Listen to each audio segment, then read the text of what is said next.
আসসালামু আলাইকুম everyone, welcome back to my channel Jannatul kitchen. আশা করছি আপনারা সবাই ভালো আছেন। আজকে আমি আপনাদের জন্য নিয়ে এসেছি মজাদার আলু কাবাবের রেসিপি। আপনারা কিন্তু ইফতারে খুবই অল্প সময়ের মধ্যেই এই আলু কাবাবটা তৈরি করে ফেলতে পারেন। তো চলুন এই ইফতারের রেসিপিটি দেখে নেওয়া যাক। আলু কাবাব বানানোর জন্য আমি এখানে 3টা মিডিয়াম সাইজের আলু গ্রেডার দিয়ে গ্রেড করে নিয়েছি। আগে থেকে ভালোভাবে সেদ্ধ করে তারপর গ্রেড করে নিয়েছি। আর এখানে নিয়েছি টমেটো কুচি, ধনেপাতা কুচি, পেঁয়াজের কুচি আর মরিচের কুচি। আমি এখানে টমেটো কুচি নিয়েছি 2 টেবিল স্পুন পরিমাণ, ধনেপাতা কুচিও 2 টেবিল স্পুন পরিমাণ নিয়েছি। আর এখানে 4-5টা কাঁচামরিচের কুচি আর 2টা পেঁয়াজের কুচি নিয়ে নিয়েছি। তো এখন আমি আলুর সাথে এগুলো নিয়ে নিচ্ছি। তো এখন এতে দিয়ে দিচ্ছি ঝুরি করা ডিম। আমি ডিমটা আগে থেকে লবণ দিয়ে ঝুরি করে রেখেছিলাম। ডিমটাও নিয়ে নিচ্ছি। আর এখন এতে দিয়ে দিচ্ছি কর্নফ্লাওয়ার।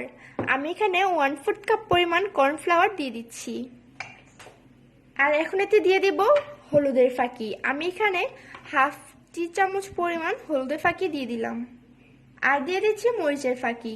হলুদের ফাঁকি আর মরিচের ফাঁকিটা আমি একই পরিমাণ দিয়ে দিয়েছি। আর এখন 1/4 চা চামচ পরিমাণ জিরার ফাঁকি দিয়ে দিচ্ছি। এখন এতে দিয়ে দিচ্ছি হাফ চা চামচ পরিমাণ ধনিয়া ফাঁকি। আর দিয়ে দিচ্ছি স্বাদ অনুযায়ী লবণ। আর এখন এই সবগুলো উপকরণ ভালোভাবে মিক্সড করে নিতে হবে।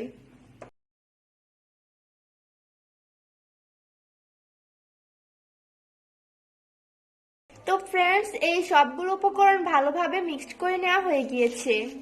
ফ্রেন্ডস, দেখুন আমি কিরকম করে এই মিক্সটা করে নিয়েছি, আপনারা তো দেখে বুঝতেই পারছেন। তো এখন আমি আলু কাবাবের শেপটা দিয়ে দিচ্ছি। তো ফ্রেন্ডস, আমি এখন শেপটা দিয়ে দিচ্ছি। প্রথমে হাতের মধ্যে একটু তেল লাগিয়ে তারপর এখান থেকে অল্প পরিমাণ একটু মিশ্রণ নিয়ে হাত দিয়ে গোল শেপ করে নিচ্ছি। তারপর হাত দিয়ে প্রেস করে আমি কাবাবের শেপটা দিয়ে দিচ্ছি। আমরা নর্মালি যেরকম কাবাব খাই, পটেটো কাবাবটাও কিন্তু সেরকম করেই বানাতে হয়। তো ফ্রেন্ডস, হয়ে গিয়েছে কাবাবের শেপ দেওয়া। তো এরকম করে আমি সবগুলো শেপ দিয়ে দিচ্ছি। তো ফ্রেন্ডস, দেখুন আমি এভাবে সবগুলো শেপ দিয়ে দিয়েছি। তো ফ্রেন্ডস, এখানে আমি একটা ফ্রাই প্যানে পর্যাপ্ত পরিমাণে তেল দিয়ে তারপর শেপ করে নেওয়া কাবাবগুলো দিয়ে দিয়েছি। আর তেলের পরিমাণটা কিন্তু কমিয়ে দিয়েছি, কারণ কাবাব কিন্তু কম তেলে ভাজতে হয়, আবার একদম কমও না আবার একদম বেশিও না। কাবাবগুলো কিন্তু ডুবো তেলে ভাজছি না, যাতে করে একটা সাইড তেলের মধ্যে ডুবে থাকে সেই পরিমাণ তেল দিয়ে দিয়েছি। আর আমি এখানে 5টা কাবাব দিয়েছি, একবারে সবগুলো দেইনি।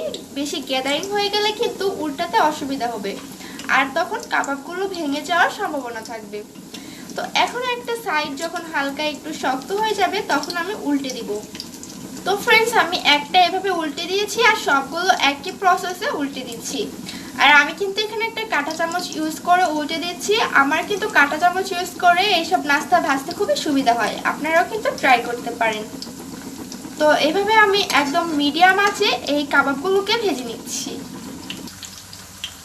ফ্রেন্ডস, এভাবে আমি সবগুলো উল্টে দিয়েছি আর এই পর্যায়ে কিন্তু অনেক সুন্দর একটা কালার চলে আসছে।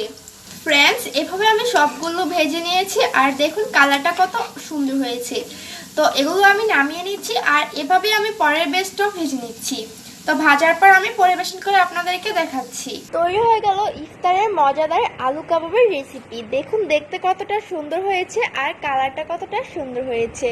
আশা করছি আপনাদের কাছে এই রেসিপিটা ভালো লেগেছে।